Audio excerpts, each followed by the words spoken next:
Ringsiders. I'm Jamie, joined by Callum. Hello, Callum. Hi, Jamie. We have a very, very special guest tonight. I've been so excited for this one. He's an NWA Hall of Famer. He's a former NWA Tag Team Champion, TV Champion, United States Champion, and I'm probably missing so many more off. He is a true legend of the wrestling business. Nikita Koloff, how are you, sir? I'm doing great. Great to join you guys. Thank you for having me on your show. Pleasure to be here. Thank you so much for coming on. I don't know if you can tell, but Jamie's actually quite excited for this interview. Well, I appreciate it. Thank you, Jamie. I appreciate it. I love doing these interviews. And as I said, it's just an honor to be with you guys. The honor is all ours. Yeah. Jamie, when he said, we've got Nikita Koloff coming on the show, I was like, no way. And since then, he has just been like a little kid at Christmas. So I said to him, you can take the lead on this one, Jamie. I'm just here to observe and watch it happen because I'm a huge fan of yours myself too. I mean, everyone in wrestling knows the name Nikita Koloff. And I think that's what we're so looking forward to today, like finding out more about your career and some of the stories that you've got to share. Like before we came on air, you were saying you're a Manchester United fan. I just want to get this on record, on video. You're a Manchester United fan, and you've actually got some jerseys from your good buddy Lex Luger. I do. Lex Luger is the one who turned me on to Manchester United, and it actually gave me a couple of the game jerseys. Got them hanging in my hall closet, and next time I'll have to don one. I'll have to wear one of them for the interview. But I am for the record a Manchester United fan. Hey, you listeners out there, don't not like me now because I'm a Man U fan. You might be a Chelsea or somebody other fan, but that's okay. That's okay. Newcastle, yeah. Yeah, I'm a Newcastle United fan. So yeah, my team's a lot worse than your team. Let's put it like that. Well, they all go in kind of seasons, right? Hopefully they have better seasons in the future.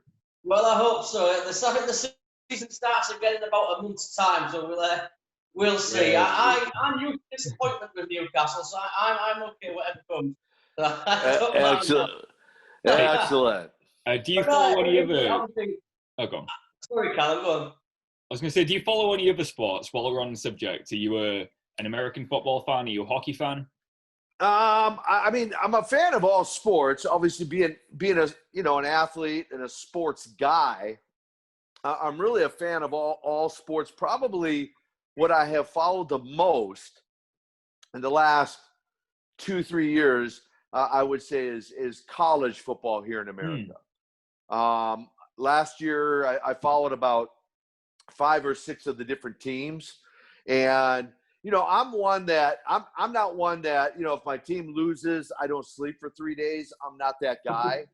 I mean, if they lose, there's another day to get on the gridiron and fight again, and I'm going to bed. I'm going to get a good night's sleep, win, lose, or draw. I just like the competition and the entertainment of a good game. And so more than anything, right now I'm a major college football fan. People we've spoken to before have actually said the same thing. They're a huge fan of college football because it's a better game.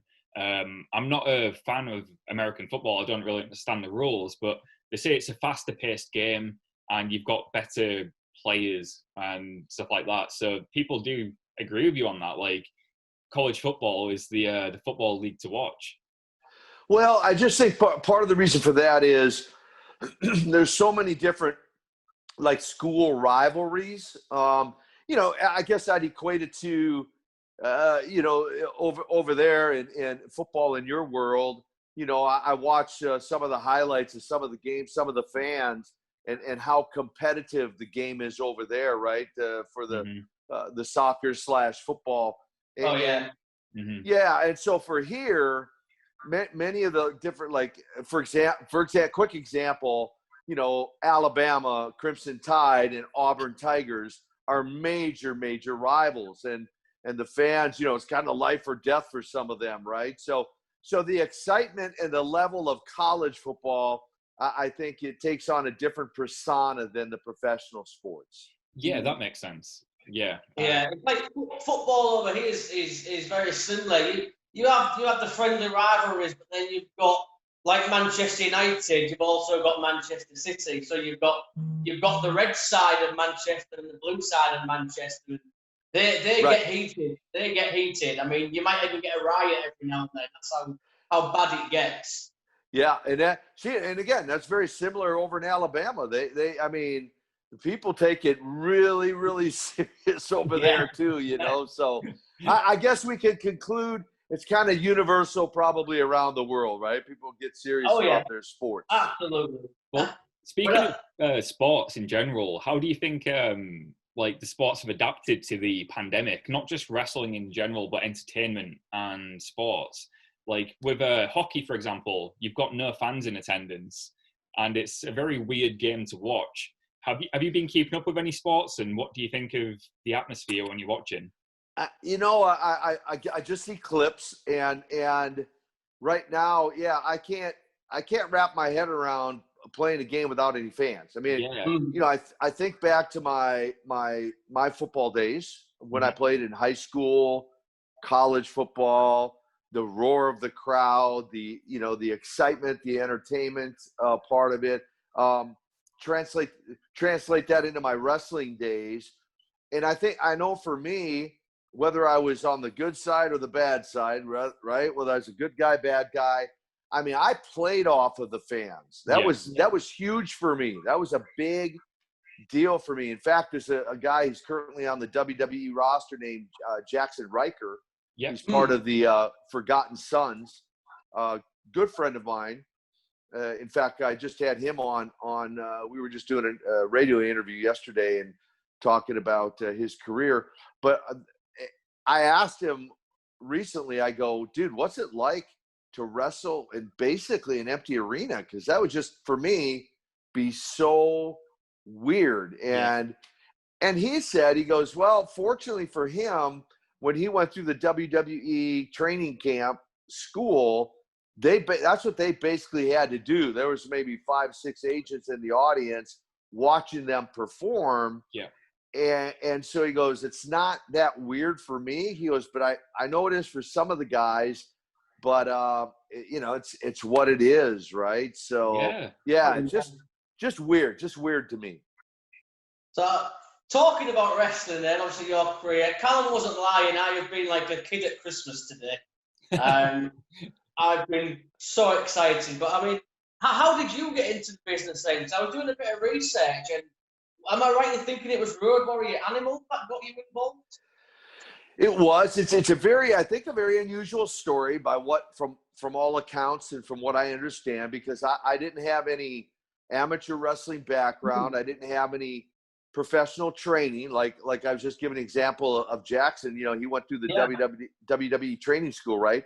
I didn't do that. Although I don't know who put this out there. You know, some said, oh, you know, Eddie Sharkey trained you. Well, I had zero training, like no training. When Animal gave me a phone call and told me the storyline of a nephew for Ivan, he just gave me a phone number to the promoter, Jim Crockett.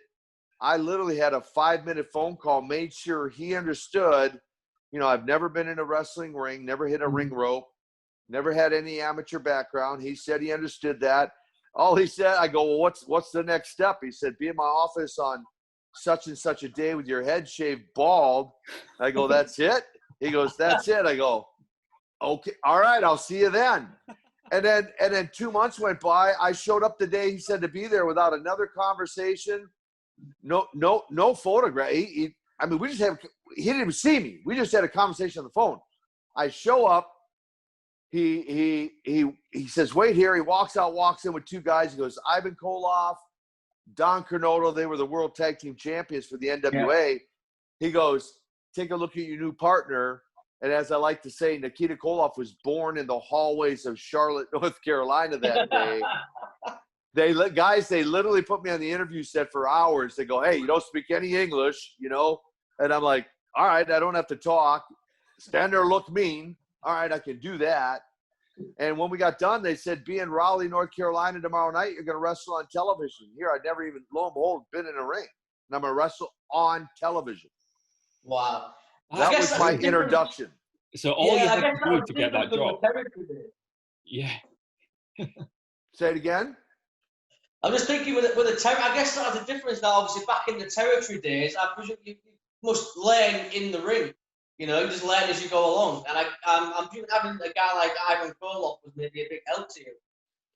Well, there's no question. Well, even in the territorial days, though, it was a very close-knit business. And by that, I mean, typically you had to know somebody or you were related to somebody, right? Dusty Rhodes, Dustin Rhodes, Cody Rhodes. I mean,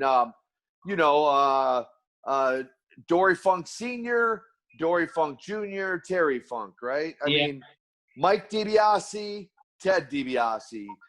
You can just kind of go down the list, right? Mike Rotundo, just go down the list of guys whose sons or in some cases even their grandsons, have made it into wrestling. Yeah. So even in those days, though, they still typically went through some type of training. So it was very, very rare, or my story is unique in that sense, that with no training, they just throw me into the ring. In fact, I just talked to Don Kernodle just a couple weeks ago, and every time I talk to him, he brings it up again. He goes, I can't believe we just threw you in the ring like that.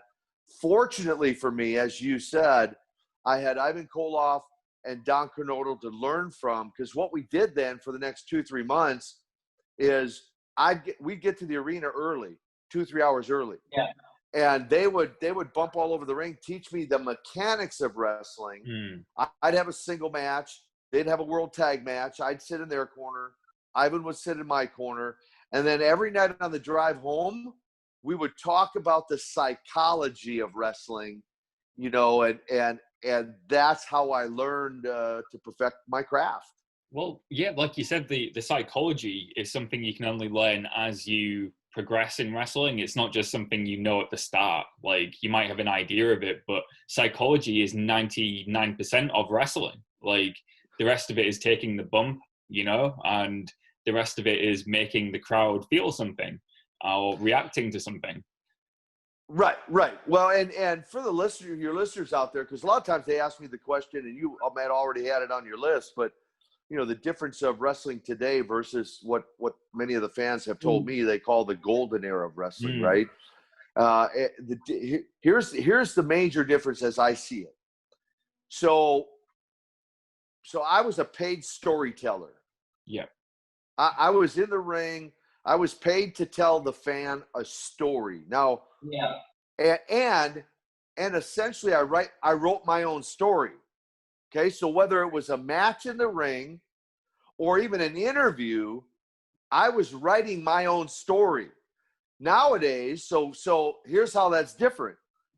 Fast forward to today, taking nothing away from how great the athletes are, but there's somebody else writing the story, and then the athlete today just has to go out and perform the story. You understand? You see the difference? Yeah, definitely. Yeah, yours was more organic. Way more, which is why when you watch, let's say, 80s wrestling, even fan reaction and even what you see happen in the ring that's a great way to say it, Caleb, is organic. It was about 99% organic, and that was the difference between the product you saw then and the product you see now. Yeah. Again, it's something which we touch on quite a bit when we speak to people, especially people who are on TV nowadays. It's like the best way to get over a story or a character is to be yourself. And because that comes across as more genuine. And when you're genuine, people get behind you and they believe in the story you're trying to tell.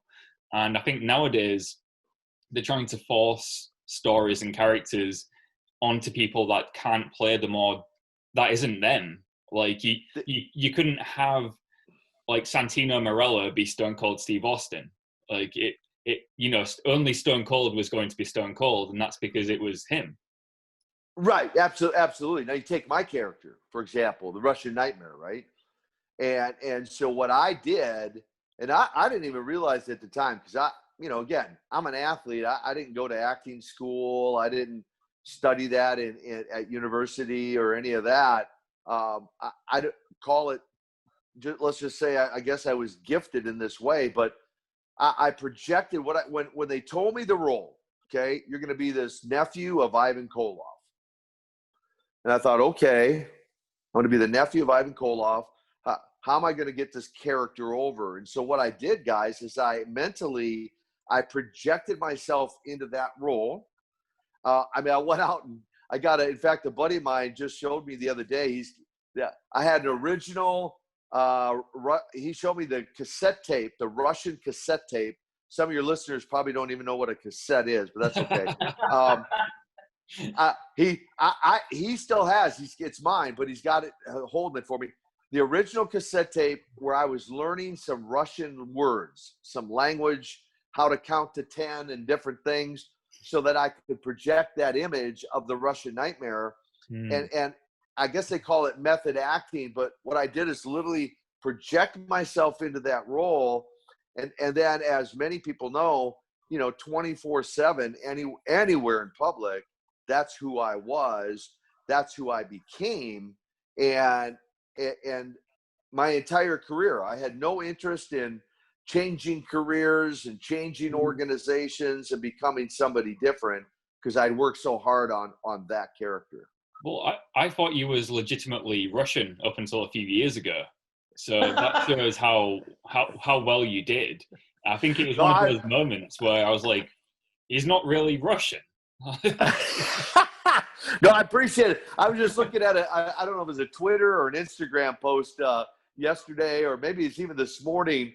And I do like typically these weekly, usually on Fridays. I'll do just a little 45-second video, and it's usually something motivational or inspirational.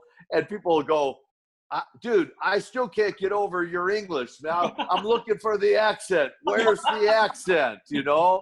So I take that as a real compliment. Apparently, I did my job. You did well. I mean, yeah. It was just one of those things that blew my mind a bit, because like when you're watching wrestling as a kid, you think that everything you see is real. I used to think that all the wrestlers sung their own entrance themes. That was just one of those things that I thought. Then I found out they didn't. And then I found out you weren't really Russian. And I don't know, it's a bit weird to be having a conversation with you now where you don't have a Russian accent, to be honest. But it's a testament to how well you played it. I always thought The Undertaker was really dead. So, it's just, I legit did. I literally thought Bobby Heenan had me that sold that The Undertaker is really a dead man. I hope this is when you were about 10.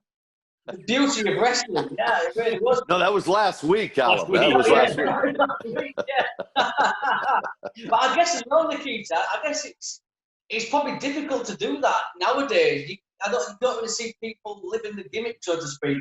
These guys on TV couldn't pretend to be Russian for like you did. There's too much social media and fan interaction now. I guess it's a different time period then, yeah. It is different.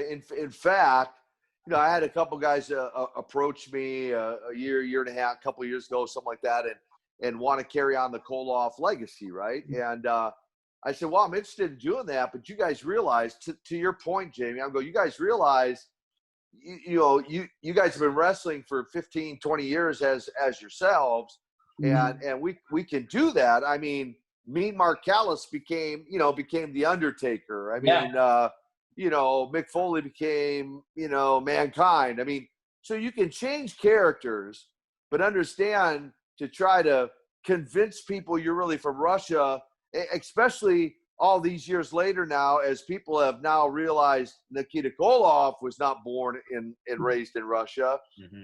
It'll be more difficult to do that. Not that we can't still, give it a go and make it work, but it is going to be different because of the internet, because of social media, and all of that. So, yeah, that's why I'm such a big fan of the old school as well, because there was nothing to spoil it for me. I could just get lost. before we came on the phone with you, I was watching you versus Magnum TA from the Great American Bash, and it's just such a special feeling. It's them darkly lit arenas, just the fans in the building, and to me, that's the greatest era. But speaking of obviously Magnum as well, what was it like working with Magnum? Because obviously his career was cut short, wasn't it? He was going to be a future champion, I believe. What was it like working with him? Yeah, it's interesting to think about because, I mean, we had great chemistry with each other. We had, I mean, and we were both on the same page. I mean, we had similar styles in that we worked very, what we like to call snug. Some of the business, some others in the business might have called it, you guys were crowbars, but we like to work snug because guys, we wanted it to be believable, right? Yeah. So we worked a very snug style and very rugged style and had great chemistry. Well, and yes, he was being groomed to be the next Ric Flair. He was being groomed to be the next world champion. So the interesting thing is, it's one of those what ifs. What if he hadn't had the accident? Would Nikita Koloff have ever become a good guy? Now, I don't know for sure, but what I do know is, had he gone on to become the world champion, and because of the chemistry we had, most likely we would have exchanged not only the U.S. belt back and forth, we would have exchanged the world heavyweight title back and forth. And him and I would have had we could have had feuds for years. We could have had feuds. That's it. I mean, this is it's the best of 7 series that you had with Magnum. I said this is match 4. And it's stuff that I love to go back and watch. You know, I have the WWE Network basically so I can watch the NWA and the AWA and things like that. Just watching you and Magnum, it's just like you said, the chemistry was just incredible. Saying to that, obviously with what happened to Magnum, did you ever want to become a babyface or did you want to stay as the heel? Well, I mean, I was still keep in mind when his accident happened, I was barely about not even 2.5 years in the business. So I'm still relatively new. So when Dusty and Jim Crockett approached me about the idea of becoming Dusty's partner, they said, give us some thought. You make the ultimate decision on it. It's your career. And I just thought, I go, well, these guys combined between the two of them had, I don't know, at the time, probably 70, 80 years of experience. I don't know, a lot of years of experience. I thought, well, if anyone would know, it was the roll of a dice, I suppose. In fact, someone recently, I say recently, they a few years back, they were traveling down the road with Dusty and asked him that question. Hey, did you know that Nikita would get over like he did as a babyface when you guys made? And they said, well, nobody really knew. We knew we were kind of rolling the dice, and yet the fans gravitated to it, and it took off, and the superpowers got over, and we did sellout business for over 2 years. So, I'm thankful. I'm grateful I got the experience on both sides, though. I am grateful for that. I mean, the reaction when you came out as Dusty's partner was just insane. I mean, that must have been an amazing feeling for you as well. It was a bit, you might say, a bit surreal at the time, and maybe even more so now looking back on it. I heard and I haven't verified this. I hadn't talked to Tony Schiavone, but my understanding is when he was questioned one time, what was the biggest pop in wrestling that he had ever been a part of? He said, hands down, it was the night Nikita Koloff came out with Dusty Rhodes in the Charlotte Coliseum. And so, I believe that to be true. But I can say, being a part of that, it was definitely surreal to see, to hear the fans and, I mean, you're chanting your name for minutes on end, and pretty amazing. And obviously, it must have been. I mean, what was it like as well? Obviously, working with Dusty. I mean, people talk a lot about his creative, his mind, and the way he books. What was it like? Obviously, I guess, sitting under that learning tree, getting to watch him at work. He was so fun to be around. He was a blast. I mean, we had great conversations. I believe a real mutual respect for one another outside of the ring, as well as inside the ring. And so he was great to work with, but I have really, really great memories even outside the ring. Him and I used to travel to a lot of towns together. He had a red Mercedes convertible, and he used to love to drive. So I loved it. All I had to do was sit in the passenger seat and going back and forth to the towns. And I told someone recently, if I'm going to try to do my best. Hold on, guys. Okay. Sorry about that. For some reason, I had a call coming in. You'll have to edit that. I had a call coming in. I'm gonna do my best not to live life with any regrets. But if there's one thing I regret, he and I used to, Crockett's had a private jet, Falcon jet we used to fly on, and we used to get a copy of what was called the USA Today, and we'd always go to the want ads. We'd always go to the land section. And we were dreaming. He was the American dream, and I was the Russian nightmare. But we were both dreaming, and we were looking at land out in like Utah, Montana, Idaho, and we were like, man, let's buy some land together. Let's, we'll get like 1,000 acres or something. We'll split it, 50-50. And we talked about it, and we never did it. And man, that's one of those things I look back, I go, man, I wish we had done that. So. Oh, so cool. I mean, I'm like Jamie said, Dusty's been known, especially in the later years, he was known as the father of NXT, really, the modern day NXT, helping the kids come up and, passing on that old school knowledge of how to cut promos, how to be a good character. Have you ever thought about doing that yourself? Like, is that a role you'd like to do? A coaching role in NXT, perhaps? Great question. I mean, without question, in my view, Dusty was a marketing, he had a mind. He was a genius. I mean, when you think of the Best of 7 series with Magnum, you think of the Great American Bash, you think of the War Games. I mean, I can go down the list of things that he created and came up with, and I've never. I had a school briefly years and years ago, and I had fun doing it, but I'm like, I don't know, I want to do this for the rest of my life, and even consider it now. Like I mentioned, I've taken a couple guys under my wing to work with them, basically though, just to raise their game to the next level, but not so much going, being a part of some full-blown wrestling school, and I just got too much other stuff going on. Just don't really have time for that. Yeah. Well, that's good to know that you'd be open to the idea. I mean, I'm sure you've got, like Dusty, that old school knowledge to pass down. And if you can make me believe that you're rushing up until I was 29, then I'm sure that's the skill you can pass down to some of the trainees, like how to present your character. But you say you've got like other things going on. I like to know about like outside the ring as well. What else is going on in the life of Nikita Koloff? Well, I mean, it's been an amazing journey. I'll just give you a snapshot, and then you can kind of pick and choose what you might want to talk about. But so just kind of give you an overview of what I've got going on. I mean, since leaving wrestling, I've been traveling the globe.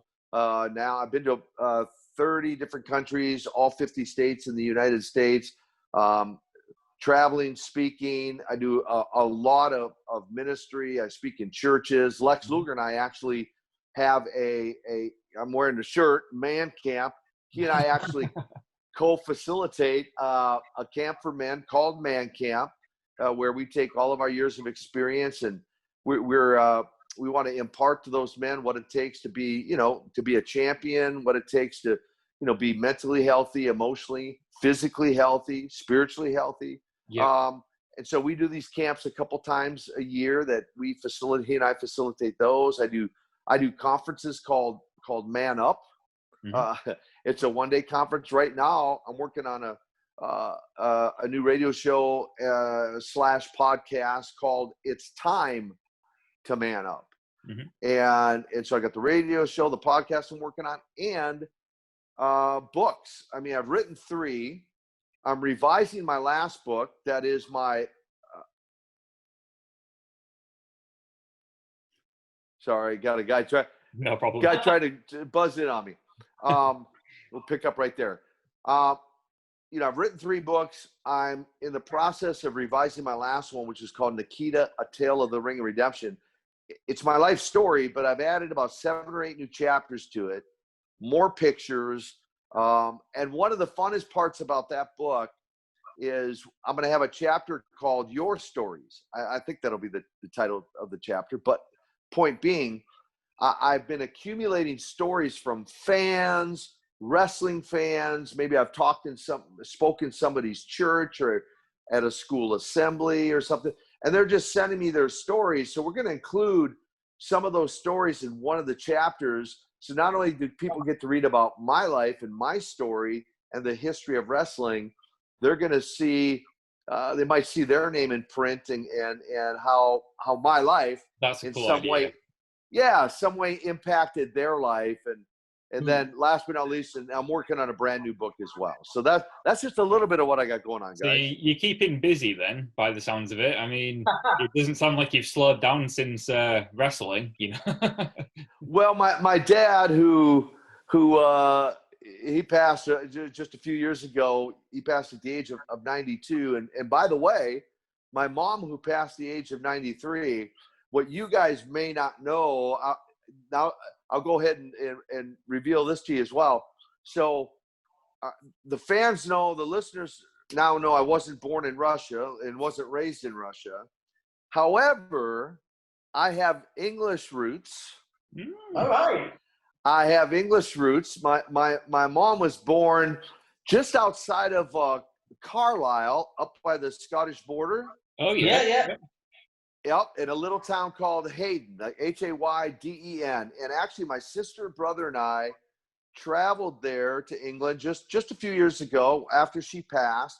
We wanted to honor her, and so we went up and we toured a lot of the villages, found a lot of our ancestors, and a lot of the graveyards, and saw the town where she was born in. Wow. And but I say that to say too that my dad used to say, "Son, you don't let any grass grow under your feet." And I'm like, "That's right, Dad.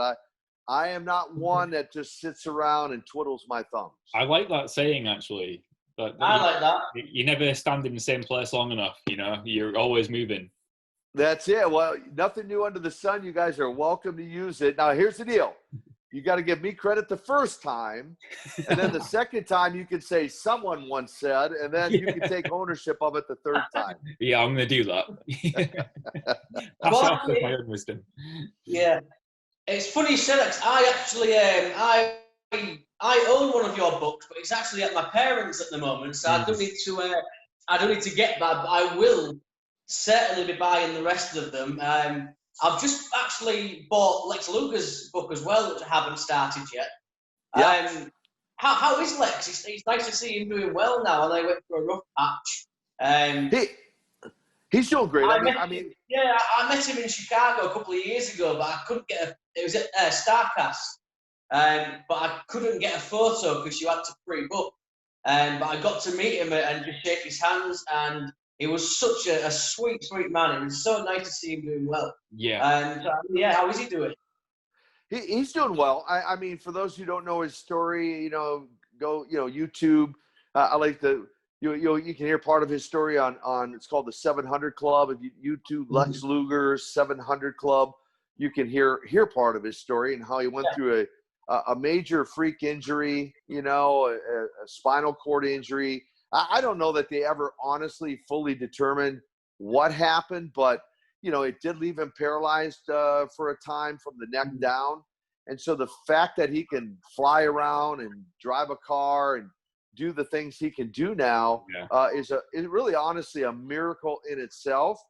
And he just has an amazing story. You're going to enjoy his book. It's a great read, Wrestling with the Devil. And for those who are wondering, go get a copy of it. I feel blessed that he's a part of what I'm doing, and that we've done a lot of ministry now together. And if for people who knew him back in the wrestling days, I'll just say this, and for people who meet him now. So for those who knew him then, because if you meet him now, you're going to hear stories about what he was like back in the wrestling days and probably go, I don't believe that. Like you just said, he's such a nice guy, whatever. Well, he wasn't always that way. And I like to joke, kind of jokingly say, I'm one of the few guys who actually liked him back in the wrestling days. Right. We got along pretty well. We traveled together. In fact, him and I would travel sometimes, and then him and I, Sting and Road Warrior Animal would travel together sometimes. That was a trip in itself, the four of us together. But all that to say, Lex really is doing amazing. We had a man camp just a couple months ago, and he told all the guys there, he goes, look, I'm 100 pounds lighter than I was. Okay. And he said, but I can tell you now, I get checkups every 6 months. I'm healthier now than I was back in those days when you saw me, ripped at 270 pounds. Yeah. That's good to hear. I mean, like you'd usually think losing 100 pounds would mean somebody's not doing too well, but for Lex, if he's getting checkups every 6 months and they're saying he's doing great, that's awesome to hear because, like Jamie was saying, we're huge fans of Lex too. When you look back at wrestling history, a lot of the big moments, especially in like WCW, Lex was part of it. And the best Nitro. The best Nitro. That's what I mean. Well, in fact, I know one of the highlights for him was, when he beat Hulk Hogan for the world title on live TV. Yeah. Which if I understood him right, if I understand the story, that's the only time that's ever happened. I mean, Hogan didn't lose to anybody, basically, right? Yeah. And then to lose on live TV, and the way I understand the story from Lex, that was Hogan's idea. He wanted to drop the strap to Lex, and then of course up in the WWE, one of his favorite memories up there was when the slam heard around the world when he slammed Yokozuna. On the Navy ship or whatever it was. That was another big highlight for him. But yeah, 15 years storied career, and but now he's making a major difference in the lives of men and many people. Oh, good for Lex, and well, good for you both, really, with what you're doing. It sounds like it's a really positive and quite inspirational thing you're doing. So it is. Our sites now. I mean, certainly we love giving back to the fans. I love doing these interviews and sharing some of our old wrestling stories and history and all that. We really do. And as he and I both travel, sometimes together, sometimes individually, our sites now are set on not only giving back to the wrestling fan, but just giving back to people in general. Whether it's, again, it can be something as simple as a positive motivational post on Instagram and Twitter or Facebook, to speaking at a man camp or at a church or other, just meeting folks from all different backgrounds. So pretty awesome. Yeah, I mean, I think it was Jamie who told me about the man camp stuff, and he said, it's Lex Luger that you're doing it with. And I mean, I had to look into it then, and like I said, it does sound really positive. It is. I'll make sure to include in the description links to anything to find out more about it. I appreciate it. Yeah, I'll email you my Instagram, Twitter sites where people can find me, the Man Camp website. And yeah, I'll shoot you an email and give you all that information. Perfect. Now, I'll kick myself if I don't ask you two more things at least. Come on, Jamie.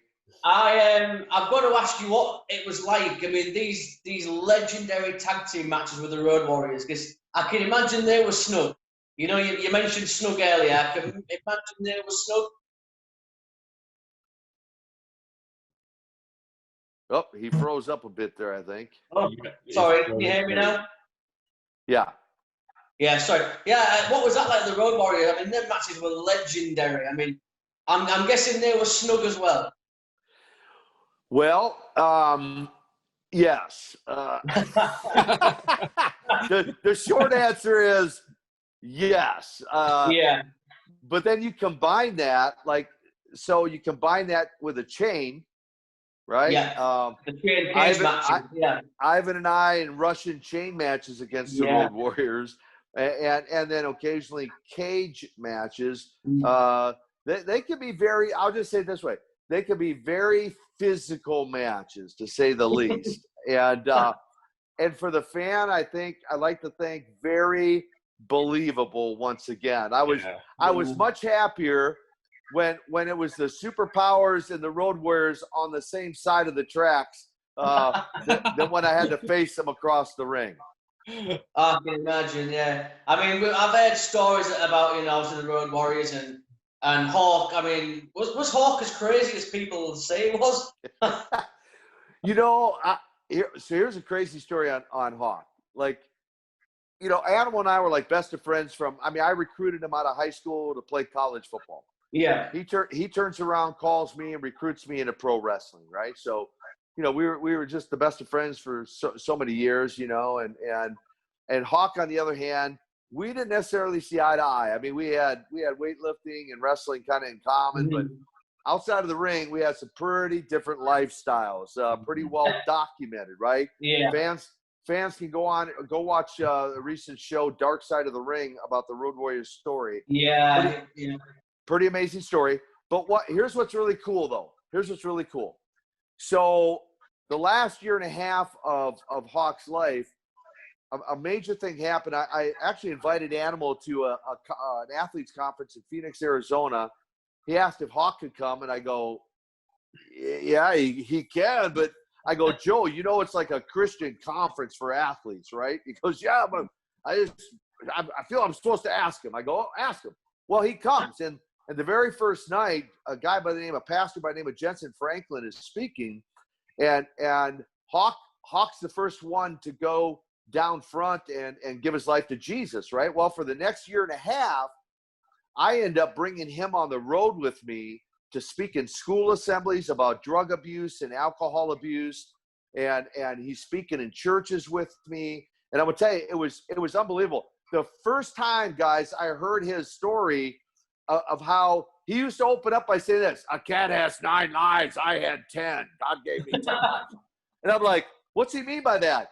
I had no idea that 3 times he was rushed into a hospital, an ER for drug overdoses. One time he had a head-on collision with an 18-wheeler with an old no seatbelt and walked away from it. Oh my. I mean, he had 9 different encounters like that could have taken his life, but his life was spared. And that last year and a half, man, we became best friends. We talked on the phone all the time. We got stuck in a snowstorm one time in Virginia and just, spent days together, read the Bible and praying. And so he is another example of a very, very changed life. He wasn't perfect, like none of us are, but man, I have such great memories of outside of the ring with both Joe and Mike. That's awesome. You later on became such close friends with Hawk. I mean, I'm guessing that was unexpected, but really cool nonetheless. It was not expected. It was very unexpected, but man, we connected after what happened in Phoenix. Man, he and I just connected and just we had the greatest time on the road. It was amazing. Man. I'm trying not to be that guy who wants to ask all these questions, but I mean, get him out, Jamie. I'm sorry. I'm just a huge fan, Nikita. So I've got to ask. Come on, I was reading I love it. Obviously, I read that you class your greatest match ever against Ric Flair, the world title. Is that still the case, or? Well, people try to pin me down on that one, right? What's your most favorite match? What's your greatest match? And honestly, for your listeners, I mean, when I think about my career, we've already talked about some great matches, right? I mean, the matches against the Road Warriors, the War Games. I mean, the very first ever War Game. I was involved in a lot of the War Games, But man, the very first ever War Games was very memorable. I mean, Dusty and I as the superpowers. I mean, you go, but I guess if I had to narrow it down, what I've told people is that very first ever Great American Bash against the Nature Boy Ric Flair. Keep in mind, the night really I stepped into that ring, I'm still only 13 months into the business. 13 months. And I'm already world tag team champion, world six-man champion, and now I'm wrestling the main event against the Nature Boy Ric Flair. It was, again, you want to talk about another surreal moment. That was another surreal moment. Sure. I can't even imagine that, like, the nerves I'd feel in that situation. Like, 13 months in for anybody, even if you've had previous wrestling experience, wrestling Ric Flair after 13 months is still going to be nerve-wracking. And I mean, how did you deal with that? I mean, like, do you remember thinking during the match, like, how surreal it was, or did it only hit you afterwards? Well, great question. I mean, you know, obviously there were, a bit of nerves going into the match. I mean, it was going to be at that time the largest audience I'd ever wrestled in front of. It's going to be my very first ever match against Flair. And I'd wrestled some pretty legendary guys up to that point. I mean, Dory Funk Jr., here in the Mid-Atlantic region, Johnny Weaver, Rufus R. Freight Train Jones, Terry Funk, Blackjack, Mulligan. I mean, I'd really been in the ring with Ricky the Dragon Steamboat, some really, really talented guys. Yeah. And so I was gaining experience, Rock and Roll Express. So I was gaining some great experience, but nevertheless, like you said, it's still the Nature Boy Ric Flair, right? It's still the world champion. The world title is still on the line.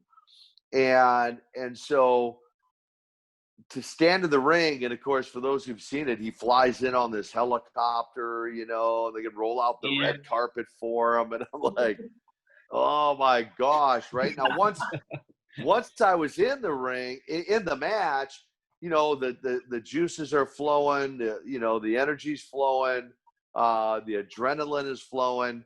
And then something happened that was very unusual. For the fans who go back and watch, you'll actually see a fan come in the ring. That was not planned, by the way. Right. And it had never happened. I knew the fans loved to hate me, so to speak, right? I was the number one most hated guy in wrestling at that time. And yet this guy made his way into the ring all the way to me. And then you'll see the cops roll in and grab him. But I remember at the time, I'm thinking, well, there's Flair lying on the ring floor. There's David Crockett, the referee, and there's Ivan standing outside.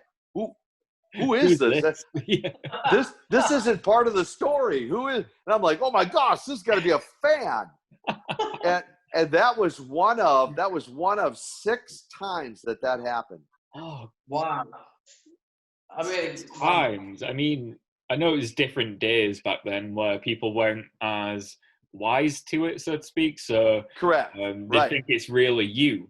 And they thought I was really Russian. Yeah, they thought you were really Russian. And I mean, it says a lot, really, when you can get that kind of reaction about someone where they're like, no, I'm going to jump the rail right now. And I can't even imagine. Yes.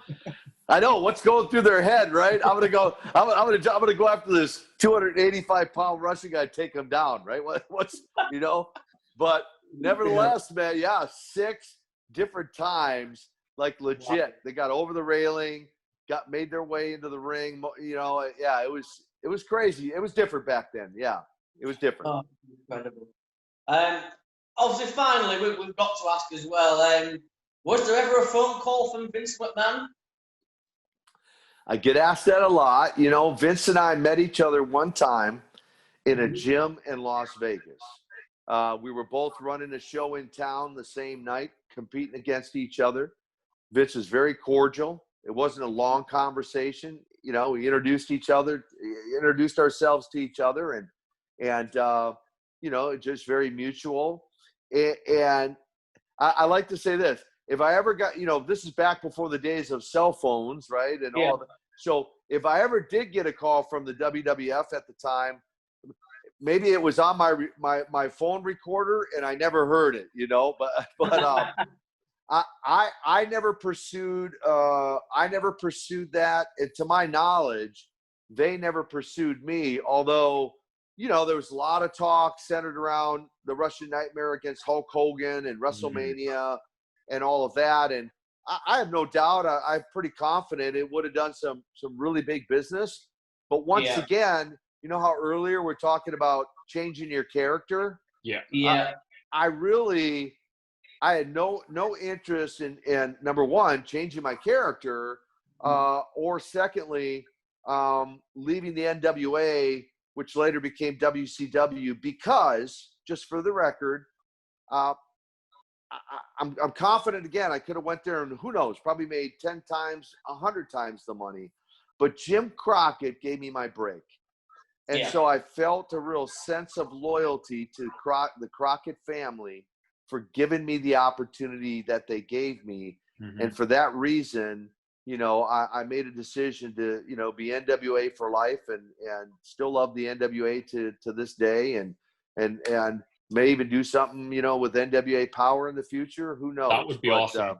That would be. I would love to see that. Definitely. We're actually speaking to Nick Aldis on Sunday. So we'll give you a push if you like. That's right. Say, hey, Nick, don't forget about the Koloff dynasty. we're building the Koloff dynasty, and hey, Nick is great, by the way. I met him a few times now, and such a consummate professional, a gentleman. I feel, outside the ring, and certainly a consummate professional inside the ring. But I really mean that. Really enjoyed the times that I've been, crossed his path. So he's a real world champion. He looks the part. He does. He is, in my view, he's kind of a Ric Flair personified.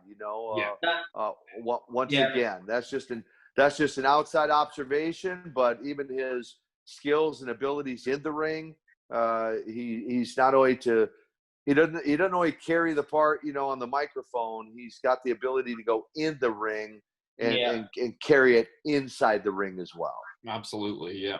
Yeah, I said the same thing to Callum a while back, didn't I? I said he reminds me of, he's like the modern day version of Ric Flair. He's what Ric Flair was in the 70s and 80s.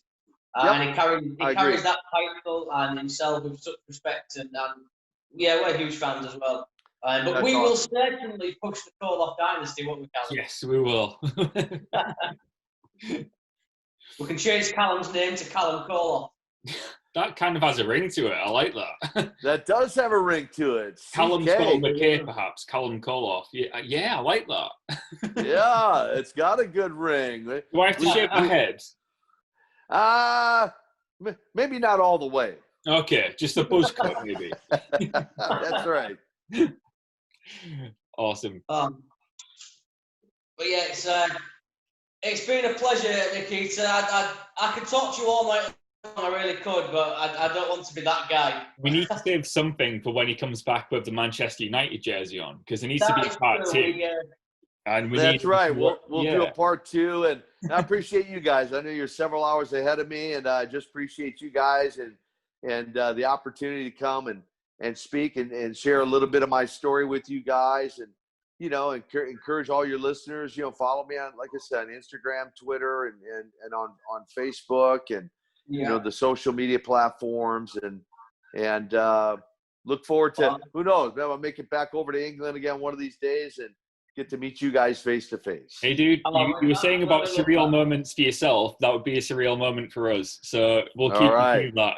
And I'll look forward to part two sometime. Awesome. Absolutely. Thank you so much for your time, Nikita. It's been an absolute pleasure. I've been Jamie. He's been Callum. This has been Ringsiders. And he is the legend, the Russian Nightmare, Nikita Koloff. Watch out for the Russian Nightmare.